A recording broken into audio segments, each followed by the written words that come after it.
Hello, what we're going to look at on this video are the types of bills. So this goes with Acts of Parliament.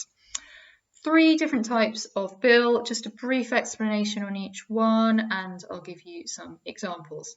So the main one to consider is what we call a public bill. This is sometimes referred to as a government bill. So most Acts of Parliament that are made are from public bills, and they affect pretty much everyone in the country, okay, or a large section of people. Most bills that are in front of the House of Commons are public bills. Now, they are introduced by a government minister. So, for example, the health minister will introduce a bill about the NHS. So, the Coronavirus Act 2020 would have been introduced by former Health Secretary Matt Hancock.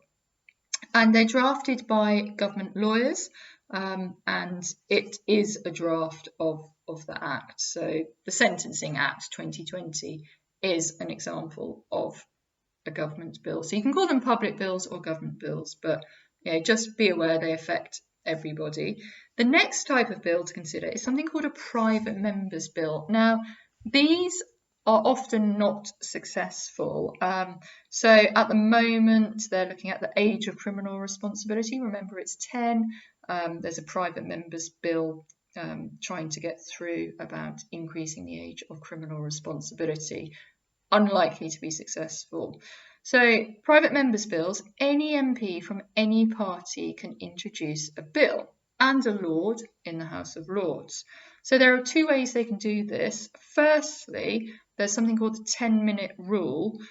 So any MP can make a 10-minute speech setting out their proposal for a law. But the problem is not all MPs may be there, so they won't be listening to it. The other way you can have a private member's bill is by ballot. So 20 MPs are selected by the Speaker. An example of this is that actually got through as a law, as an Act of Parliament. David Steele, an MP, private member's bill, stood up and said, I think abortion should be legal. So that actually led to the Abortion Act 1967. It still has to go through all the procedures. But just remember that private members' bills is an individual MP and it's unlikely to be successful because public bills are what the government promised in their manifesto. The next thing to consider is a private bill. Now, these are much more unusual. They're usually promoted by organisations like local authorities or private companies, and they change the law for specific individuals or groups rather than the general public. They can start in either house, the House of Commons or the House of Lords. The example I've got written down here, National Rail could promote an act that allows them to build more tracks. So you can see there it is specific to railways.